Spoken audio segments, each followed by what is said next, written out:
Me chamo Marconi Rodrigues de Farias, eu sou professor de Clínica de Animais de Companhia da Pontifícia Universidade Católica do Paraná e sócio fundador da Dermatovet Cursos. Estou aqui hoje para conversar com vocês sobre reação adversa alimentar em cães, falar um pouco das diretrizes atuais em relação ao diagnóstico e tratamento desta morbidade, bem como as novas perspectivas. Bem, a reação adversa alimentar em cães e gatos ela tem uma prevalência média em torno de 1%. Já se nós pegarmos o universo de cães e gatos com prurido crônico, a prevalência da reação adversa alimentar pode ocorrer em torno de 15% a 20% dos casos.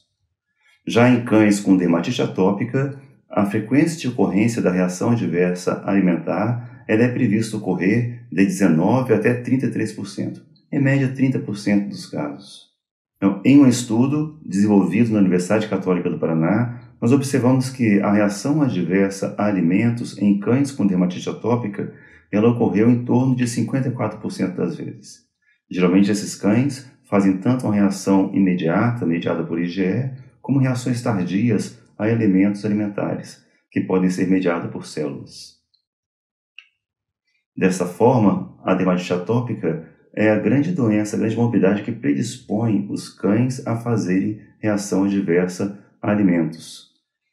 Isso também tem sido visto em pacientes humanos e em animais de laboratório. Os reais mecanismos que fazem com que a pele atópica reaja a alimentos não é conhecido. O que se imagina é que indivíduos que têm dermatite atópica, eles têm alterações primárias na barreira física tegumentar. Isso favorece a penetração ativa por via percutânea de irritantes primários, químicos e físicos, de alérgenos ambientais, como alérgenos de ácaros e pólens, bem como alérgenos ou proteases de agentes microbianos, como estafilococos e malacésia. Todos esses elementos podem causar dano na membrana dos queratinócitos. Uma vez que ocorre a lesão nos queratinócitos, na membrana dessas células, nós temos a liberação das alarminas. Alarminas são citocinas inerentes ao dano epitelial. As principais alarminas liberadas são o TSLP, a IL-25 e a IL-33. A interleucina 33 ela pode cair na corrente sanguínea e ela pode se concentrar no trato digestório. Uma vez no trato digestório, ela desvia a resposta do intestino para uma resposta do tipo TH2. Isso pode favorecer a sensibilização imunológica por via intestinal a alérgenos alimentares. Os plasmócitos e linfócitos B produzidos no intestino, eles têm efeito migratório, eles podem migrar para outros epitélios, inclusive para a pele, e na pele eles podem promover a formação de anticorpos do tipo IgE versus alérgenos alimentares, o que pode predispor o desenvolvimento realmente de alergia alimentar em indivíduos com dermatite atópica. É importante salientar também que tem sido demonstrado já em animais de laboratório e em pacientes humanos que indivíduos que têm dermatite atópica e não desenvolvem alergia alimentar, eles têm alterações físicas na sua barreira tegumentar menor do que aqueles que têm dermatite atópica e fazem reação adversa a alimentos. Então, a barreira física nesses indivíduos que têm alergia alimentar e dermatite atópica, ela é muito pior. Essa barreira física prejudicada acaba predispondo a ampla penetração por via percutânea de inúmeros alérgenos. O que se imagina é que a alergia alimentar possa ser a primeira alergia de indivíduos com dermatite atópica. Uma vez que nós temos a ativação da resposta TH2, nós temos um agravamento do processo de ruptura da barreira física tegumentar, o que predispõe a ampla entrada de alérgenos ambientais. Inicia-se um processo de co-sensibilização. Dessa forma, indivíduos com dermatite atópica, eles iniciam um processo de alergia alimentar e, na sequência, desenvolvem alergia a alérgenos ambientais, como alérgenos de ácaros, alérgenos de pólens e mesmo alérgenos microbianos. Em um recente trabalho também desenvolvido na Pontifícia Universidade Católica do Paraná, nós observamos que a maior parte dos indivíduos com dermatite atópica, eles fazem uma reação alérgica a alimentos, mas também são co-sensibilizados a alérgenos alimentares. Ou seja, em 76% desses pacientes, nós observamos uma co-sensibilização. observamos que eles têm tanto reação adversa a alimentos, como também fazem reações alérgicas IgE-mediadas a alérgenos de ácaros e ou pólenes. Quando esses indivíduos com dermatite atópica fazem reação adversa a alimentos, eles podem, o que a literatura descreve é uma reação mais frequente a proteínas presentes na carne bovina, proteínas presentes em laticínios, na carne de frango e no trigo.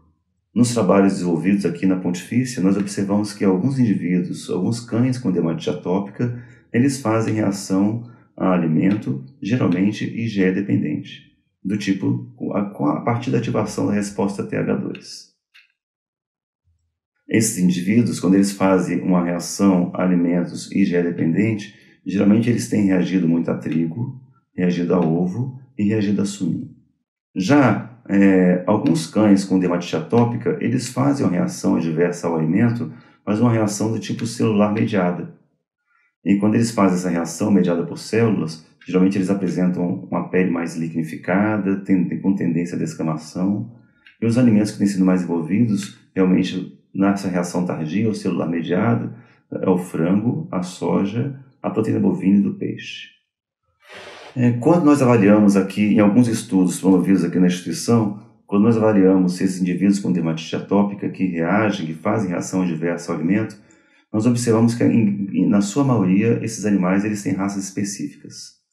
As raças mais superrepresentadas foram o Yorkshire, o Bulldog francês, o Lhasa, o Shih Tzu, o Maltês, Labrador, Pastor Alemão, Pug, West Hind White Terrier.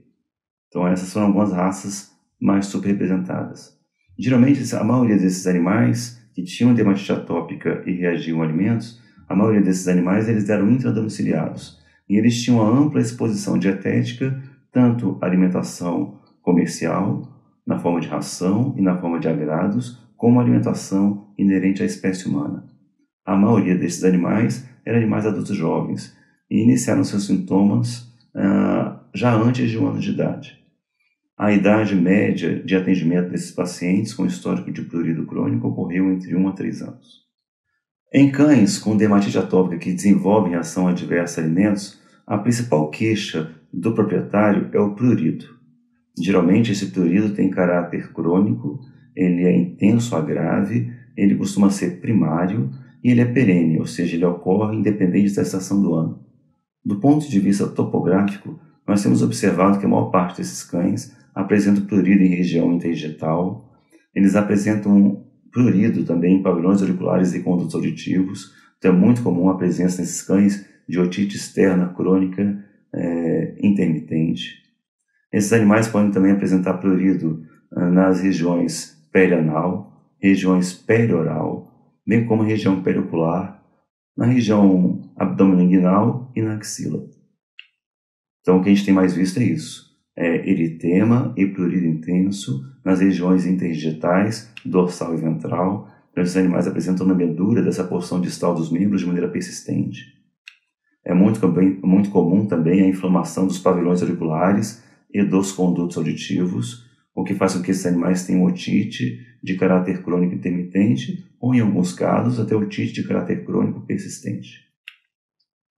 Logicamente, devido à inflamação e ao prurido crônico, os processos infectivos dos pavilhões auriculares e condutos são muito comuns, tanto por bactérias como por malacésia. Também esses animais podem apresentar prurido em região perianal, prurido na região axilar, região abdominal, como aqui observado. E também eles podem apresentar eritema e prurido na região perioral. Então, essa região perianal e perioral tem sido comumente atingido. É uma região comumente atingida em animais com dermatite atópica que reagem a alimentos. O quadro gastroentérico, concomitante ao quadro de prurido crônico, também tem sido observado, embora menos comumente. Entre os sintomas gastroentéricos, o sintoma que nós mais observamos foi o de vômito. Entretanto, alguns pacientes apresentam diarreia crônica intermitente. Como esses animais apresentam dermatite atópica, eles apresentam ativação da resposta TH2, tanto para alérgenos alimentares como para alérgenos ambientais. Eles têm um agravamento do seu processo de barreira física tegumentar, da formação da barreira física tegumentar. Eles têm uma perda importante dessa barreira física, o que predispõe facilmente a infecções estafilocócicas de caráter secundário e ou infecções por leveduras do gênero Malassezia. Então, infecções bacterianas secundárias nesses animais têm sido visto em mais de 50% das vezes, e elas têm caráter também crônico e intermitente. As infecções por leveduras do gênero Malassezia também têm sido comuns nesses animais, embora menos frequentes do que as infecções estafilocócicas. Quando esses indivíduos desenvolvem reações celulares mediadas a elementos presentes na sua fórmula dietética, a tendência é este paciente apresentar forte infiltrado inflamatório mediado por linfócitos T adversa a alimentos em indivíduo com dermatite atópica só pode ser diagnosticada mediante a instituição de uma dieta restritiva. Geralmente, essa dieta restritiva deve ser feita com o estabelecimento de... Voltando mais uma vez, me enrolei.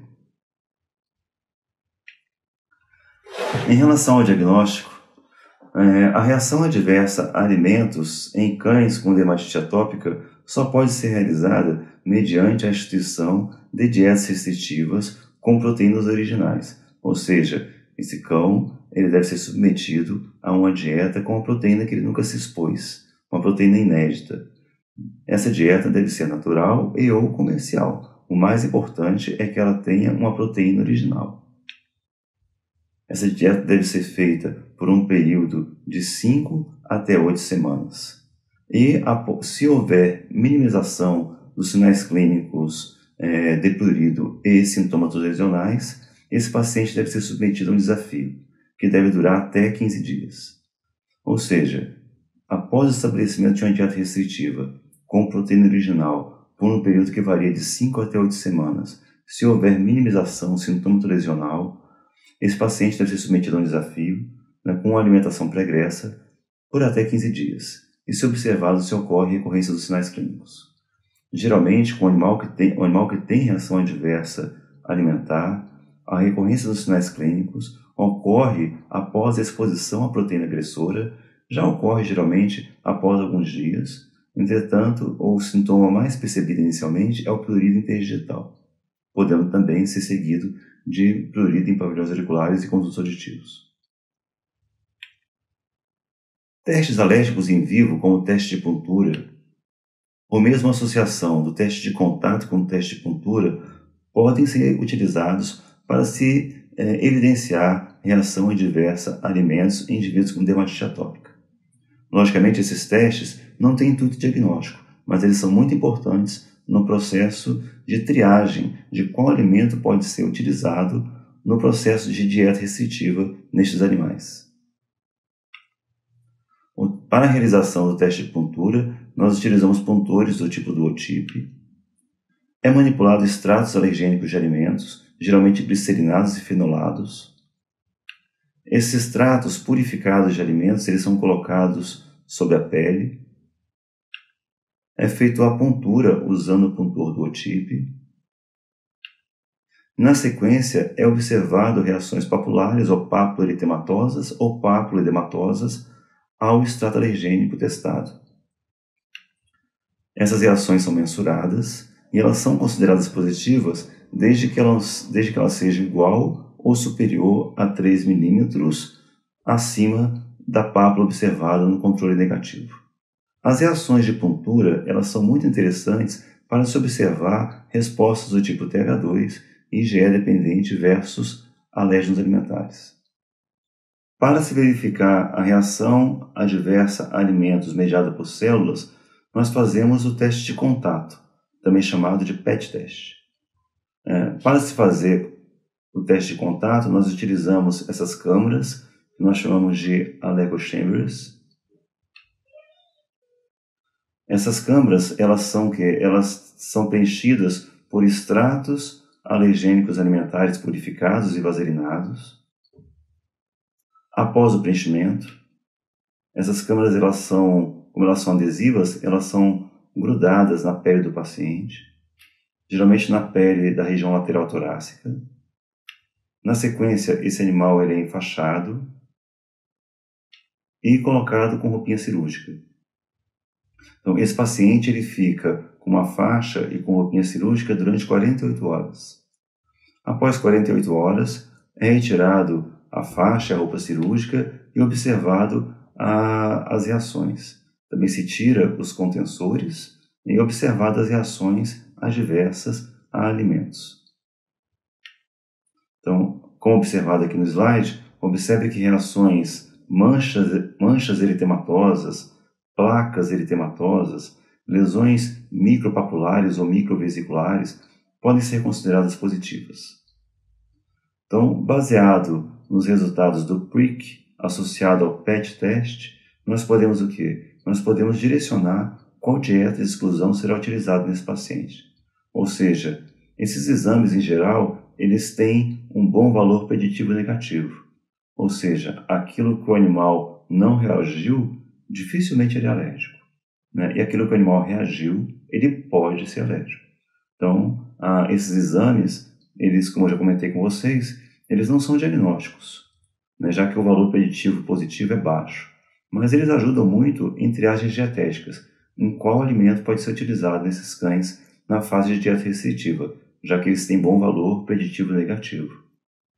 A vantagem desses exames é que a conjunção do PRIC e do PET teste permite a observação de reações imediatas e tardias a alimentos e mais facilmente a gente consegue identificar quais os cães com dermatite atópica que reagem a fórmulas dietéticas. Então, aqui alguns cães em que nós fizemos dieta restritiva baseado no resultado do PRIC e do PET teste, ou seja, esses animais podiam comer somente aquilo que não reagiu no PRIC e ou no PET teste. Então, após a exclusão dietética, por 5 até 8 semanas, nós observamos importante melhora tanto do prurido como sintoma lesional em vários desses cães. Então, observe esse cão com a pele já tendendo à lignificação, a pele untuosa em região cérvico-ventral, após a instituição de dieta restritiva, baseada no resultado do PRIC e do PET teste. Este outro cão também. Observe esse cão com otite crônica persistente após a instituição de dieta restritiva. Esse outro cão. Então, o PRIC e o PET teste, quando conjugados, eles permitiram a identificação da reação adversa a alimentos em cães com dermatite atópica em até 81% das vezes. Esses testes conjugados tiveram uma acurácia de 73%, um valor preditivo positivo baixo de 66%, mas um ótimo valor preditivo negativo de 80%. Então, observe que a conjugação desses testes foi capaz de identificar a reação adversa a alimentos em até 80% dos cães, o que mostra que a reação adversa a alimentos em cães com dermatite atópica ela é subdiagnosticada. Ela possivelmente é uma doença negligenciada. Após a instituição de dieta restritiva e o desafio e a comprovação que esse paciente com dermatite atópica e com prurido crônico, ele tem uma reação adversa a alimentos, mediada por células ou imediata, né? É importante que se estabeleça protocolos de dietas que sejam de manutenção. Durante a fase de dieta restritiva, nós podemos utilizar tanto dietas caseiras como dietas comerciais. As dietas comerciais, as mais indicadas durante essa fase diagnóstica, são as dietas analergênicas. Entretanto, na fase de manutenção, em que esse paciente precisa de um bom suporte, um suporte equilibrado, calórico, proteico, lipídico e de macro e microelementos, é indicado que seja estabelecido dietas comerciais a longo prazo. E essas dietas comerciais, preferencialmente, elas não devem conter elementos em suas fórmulas que o animal reage e elas, idealmente, devem ser hipoalergênicas. Então, as dietas com ingredientes hipoalergênicos hidrolisados, geralmente elas devem ser utilizadas nessa fase de manutenção. Existem várias vantagens se você utilizar dietas hipoalergênicas com componentes 100% hidrolisados nessa fase. Uma vantagem importante é que vai ocorrer uma menor probabilidade de reações cruzadas entre as proteínas dessa dieta e outras proteínas. Também existe uma minimização da possibilidade de sensibilização futura nesses pacientes. Essas dietas hidrolisadas, geralmente hipoalergênicas, elas também têm muito menor possibilidade ou probabilidade de contaminação com outras fontes proteicas. Logicamente, nós não sabemos ainda a real utilidade dessas dietas em impedir as reações adversas a alimentos, mediadas por células. Entretanto, elas são bastante eficazes em minimizar as respostas mediadas por IgS, ou resposta TH2. Associada ao controle dietético que deve ser instituído em cães com dermatite atópica que reagem a alimentos, a imunoterapia sublingual alérgena específica também tem sido instituída, também tem sido recomendada. Então, alguns artigos têm mostrado que imunoterapia sublingual com alérgenos alimentares tem mostrado uma boa tolerância,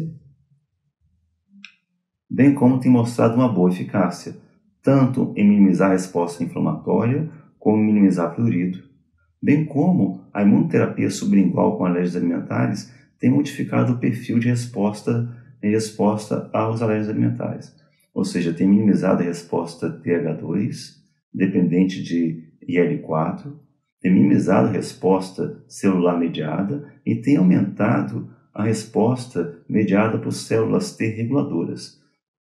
A resposta mediada por células T reguladoras ela é associada com incremento da produção de interleucina 10, minimização da resposta TH1 e TH2, bem como, a longo prazo, tem sido associado com síndrome de tolerância oral. Então, talvez a imunoterapia sublingual com alérgenos alimentares associada a dietas hipoalergênicas hidrolisadas, seja a melhor forma de controlar reação adversa a alimentos em cães com dermatite atópica no futuro. Em conclusão, as reações adversas aos alimentos são comuns em cães com dermatite atópica, os quais geralmente são co-sensibilizados com alérgenos ambientais. Respostas IgE-dependentes e mediadas por células são vistas a vários elementos da dieta e podem ocorrer de maneira simultânea.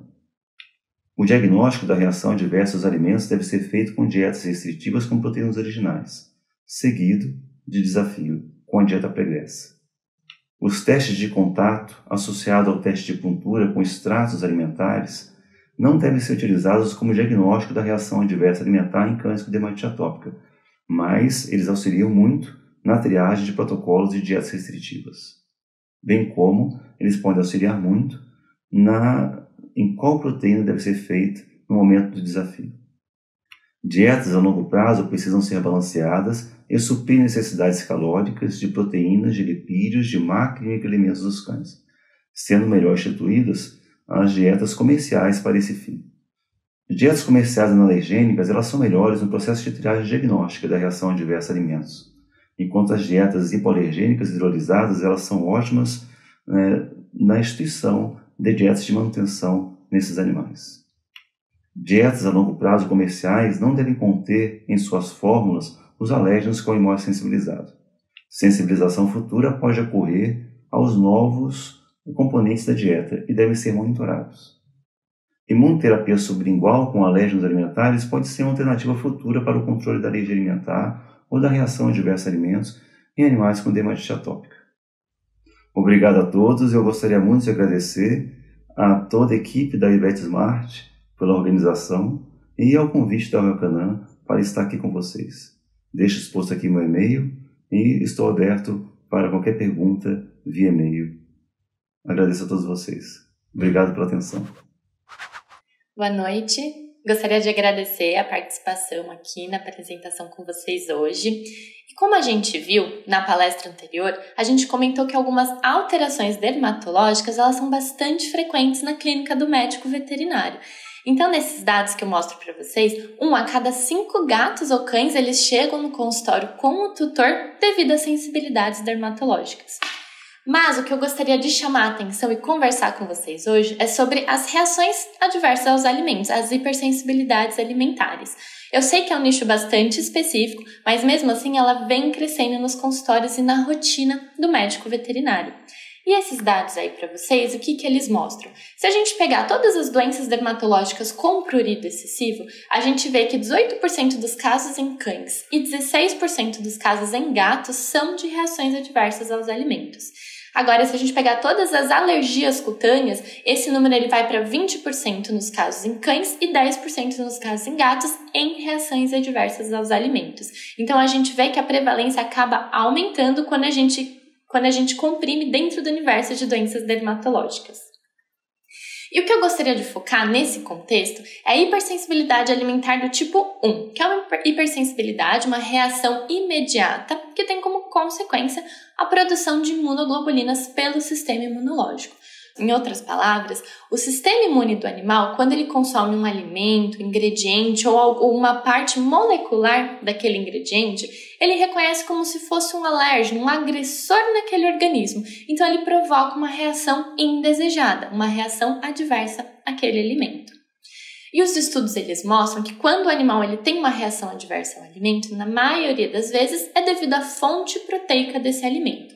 E esses dados que a gente trouxe para vocês mostram que para cães, as principais fontes proteicas alergênicas é a carne bovina, os produtos lácteos, a carne de frango. Já para gato, é a carne bovina, o peixe e a carne de frango. Então, essas proteínas são as principais fontes alergênicas para os pets.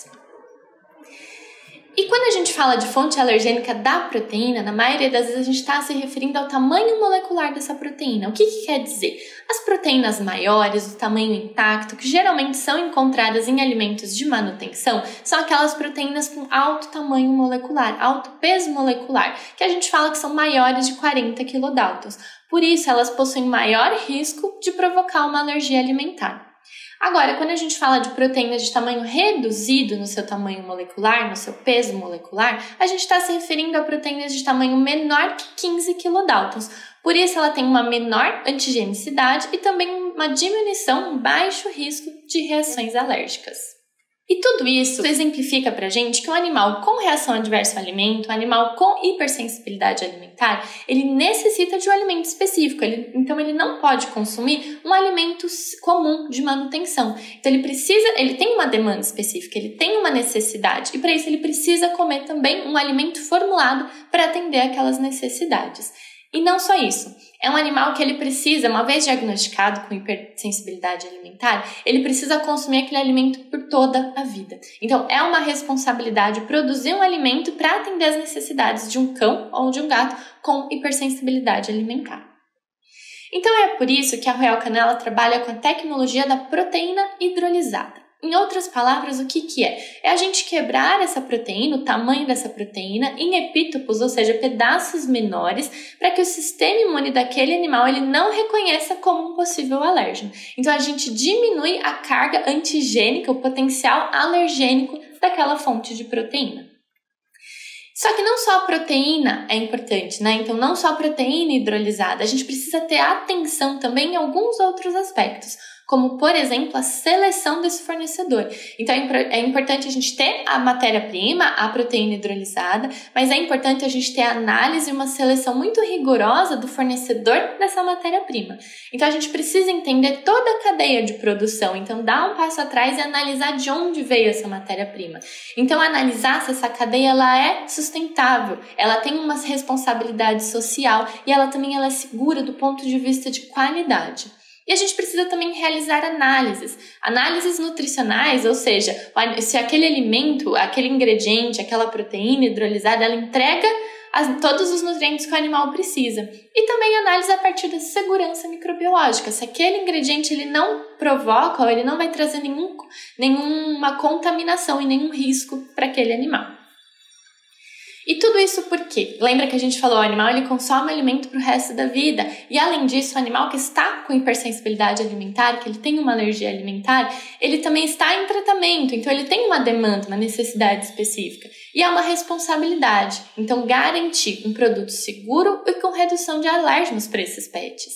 Então a gente precisa garantir não só as matérias-primas, como toda a limpeza e higienização da fábrica. Para vocês terem uma noção, quando a gente produz, então, na Royal Canin, o alimento hipoalergênico, a gente para a fábrica por mais de 48 horas. A gente direciona todos os nossos 150 associados para realizar a limpeza dessa fábrica, de todo o maquinário, de todos os equipamentos, para garantir que não haja nenhuma contaminação externa e nem contaminação interna de outros ingredientes para a produção de outros alimentos, exatamente naquele momento de produzir o alimento hipoalergênico. Então, é uma responsabilidade muito grande e é um diferencial quando a gente produz um alimento do tipo hipoalergênico. Então aqui eu trouxe para vocês, eu acredito que vocês já conheçam bastante, a linha hipoalergênica da Royal Canin, que ela tem a proteína hidrolisada, como a gente comentou, de grande diferencial. Então ela é uma proteína de baixo peso molecular que vai gerar um alimento com baixo potencial alergênico. Além disso, ela também é formulada com ingredientes que vão auxiliar a formação e na proteção da barreira cutânea. Então nutrientes que vão auxiliar a nutrir a pele. Como, por exemplo, os ácidos graxos que a gente vê aí na tela de EPA-DHA, então provenientes do ômega 3. E também a gente tem nutrientes para auxiliar na saúde digestiva, como, por exemplo, uma fonte única de carboidrato de alta digestibilidade e ingredientes do tipo FOS e MOS, que são ingredientes que a gente sabe que precisa ajudar um paciente que tem hipersensibilidade alimentar, que muitas vezes ele também tem alguns sintomas gastrointestinais. E só que não só isso, então a gente tem uma linha hipoalergênica, ela é muito importante, mas a gente sempre está pensando no cão e no gato em primeiro lugar. A Royal Canin conta com centro de pesquisa e inovação e sempre vai buscar por novos alimentos para suprir essas necessidades específicas desses pets e auxiliar na manutenção da saúde e da qualidade de vida deles. Então, pensando nisso, a gente tem um novo cenário dentro desse nicho de hipersensibilidade alimentar. A gente sabe que alguns cães e gatos, eles estão cada vez mais acima do peso. A gente sabe que a prevalência de obesidade e sobrepeso aumenta cada vez mais nos pets. Então, esse dado que eu trouxe para vocês, que 1 a cada 2 cães está acima do peso, ou com obesidade ou sobrepeso. E a gente também tem uma demanda, uma necessidade específica de prescrever um alimento com menor teor de gordura para casos específicos de alergia alimentar. Então, hoje nós temos pacientes com hipersensibilidade alimentar que têm tendência ao sobrepeso e têm tendência a uma hiperlipidemia, por exemplo. Então, é por isso que a Royal Canin traz em primeira mão para vocês o novo lançamento. O lançamento do alimento Hypoallergenic Moderate Calorie Canine. Então, é um alimento do tipo hipoalergênico com calorias moderadas para cães. E eu vou falar um pouquinho mais sobre ele. Só que antes eu trouxe um estudo clínico para mostrar para vocês a eficiência e a eficácia desse produto. Então, como que foi o seu desenvolvimento e como foi a sua comprovação no seu estudo clínico? Foram 14 cães selecionados, todos esses cães já tinham sido diagnosticados com hipersensibilidade alimentar, e só que também eram cães que tinham tendência ao sobrepeso. Eram cães que obrigatoriamente precisavam ter prurido crônico, um score 2 a mais, pensando numa escala Global Skin Score, e eles podiam ou não ter presença de sintomas gastrointestinais, porém o prurido, o sintoma dermatológico, ele era obrigatório. Nenhum dos cães poderia estar em tratamento dermatológico concomitante, com exceção de antibióticos e antifúngicos nos primeiros 7 dias de inclusão do estudo. Então, como ele foi delineado? Esses cães receberam um alimento hipoalergênico, Moderate Calorie, então o alimento que a gente está lançando, durante 4 semanas. Então, eles já tinham prurido, foi oferecido o alimento hipoalergênico Moderate Calorie durante 4 semanas. Depois dessas 4 semanas, foi retirado o alimento hipoalergênico Moderate Calorie e retornado para a alimentação original, então a alimentação habitual que o animal já consumia. Com essa alimentação foi feito o teste de exposição, então aguardou aparecer os sinais dermatológicos novamente, então retornou para o alimento hipoalergênico Moderate Calorie.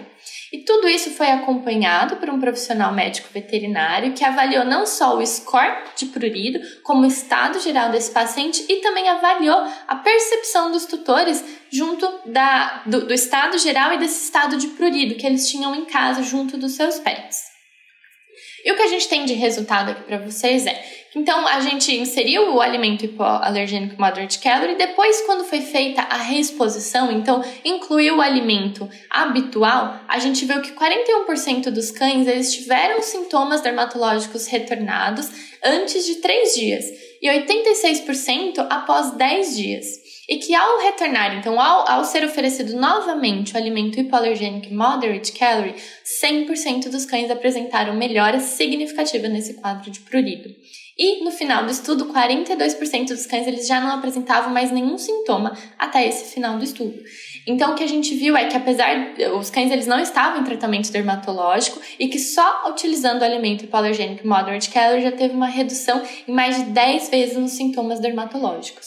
Então isso mostra para vocês a eficácia e os bons resultados desse novo lançamento.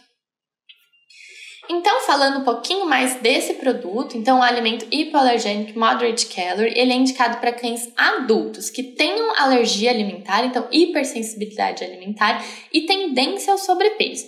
Então eu vou falar com vocês um pouquinho de cada descritivo deles, porque é um alimento, como ele é da linha hipoalergênica, ele está situado dentro da proteína hidrolisada, então dentro daquela tecnologia da proteína hidrolisada. Então é uma proteína de baixo peso molecular e que também diminui o potencial alergênico. Então ele tem a mesma proteína hidrolisada de baixo peso molecular do que os alimentos da linha hipoalergênica. Ele tem também todos os nutrientes que vão auxiliar a reforçar a saúde da pele e pelagem, como a vitamina C, a vitamina do complexo B, o zinco, o ferro e os ácidos graxos, como a gente já conversou. Também é um alimento, como ele vai ser fornecido para o resto da vida desse animal, para respeitar todas as fases de vida, a gente vai fornecer um fósforo moderado para auxiliar no suporte da função renal. E como grande diferencial, comparando aos outros alimentos da linha hipoalergênica moderate calorie, é um alimento com conteúdo calórico moderado, justamente para aqueles animais com hipersensibilidade alimentar, porém que possuem tendência ao ganho de peso.